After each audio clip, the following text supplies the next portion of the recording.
Le but de la théologie, c'est de pouvoir cogiter. Parce qu'on dit théos et logos. La base même de la théologie, c'est l'ouverture philosophique. Et ce qui fait la philosophie, c'est l'interrogation. Un homme qui arrête de se poser des questions, arrête de découvrir. Posez-vous toujours des questions. Et que quand la Bible dit une chose, demandez-vous, qu'est-ce que la Bible voulait dire? Qu'est-ce que la Bible a dit? Qu'est-ce que la Bible a dit sans le dire? Quand vous trouvez ça, vous aurez l'illumination. Parce que là, vous allez comprendre, 1, les non-dits, 2, les faits, 3, ce qu'expliquent les faits. Vous aurez totalement une approche différente de celui qui lit les faits. On se comprend? Vous devez avoir une approche très philosophique. C'est-à-dire que pas carré, avec des questionnements. Et c'est ça qui fait l'ouverture d'esprit, qui vous envoie à comprendre la Bible autrement. Donc à partir d'aujourd'hui, il faudrait pas vous laisser troubler par toutes les vérités qui sont dites. Parce que les vérités qui sont dites, elles peuvent être très démontrées. Depuis Moïse jusqu'à Jésus et puis au niveau des apôtres, ça n'est plus là. Mais quand vous ne savez pas que les apôtres doivent valider pour qu'on parte dans la dimension de la doctrine, automatiquement, qu'est-ce qui se passe? Ce côté-là, la personne omet de dire ça. Et tu te dis, si c'est dans l'Ancien Testament que Jésus a dit, que là-bas ils ont dit, c'est que c'est une doctrine. Oh, pour que ça devienne une doctrine, il y a d'autres angles qui doivent valider ça, que la personne n'a pas touché. Et dans la ruse, on peut vous envoyer à prêcher quelque chose qui est une vérité, mais qui n'est pas une doctrine.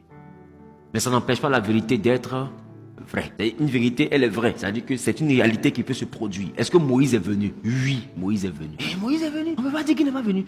Il était là. Pierre, Jean et Jacques l'ont vu, ils ont causé. Ils ont causé avec Jésus. Ils étaient là, ils ont écouté la conversation et qu'ils ont voulu faire 3 tentes. 3 appartements, c'est pour qui? Ils ont précisé une pour Élie, une pour Moïse et puis une pour Jésus. Même ma question. Ils ont vu la photo de Moïse où? Pour savoir que c'est Moïse. C'est qu'ils ont écouté ce qu'il disait. Quand ils écoutent, il s'est présenté, c'est Moïse. Ou bien Jésus l'a appelé. Bonjour Moses, on dit quoi? Ah ouais.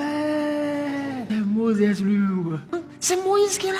Donc Pierre peut dire, sans se tromper, voici Moïse. Mais quand Jésus finit de causer à Élie et Moïse, Jésus dit quelque chose à ses disciples. Ce que vous avez vu, cela ne le dit à personne. C'est-à-dire qu'il y a des choses qui sont faisables que Jésus interdit qu'on dise. C'est-à-dire que ce n'est pas tout ce qui se produit qu'on prêche. Il y a des choses que Jésus peut te faire vivre et il va t'interdire d'expliquer. Pour ton instruction. Parce que écoutez-moi bien, Dieu est tellement étendu. Non, il n'est pas étendu. Il est l'infini. Ah, je l'ai limité.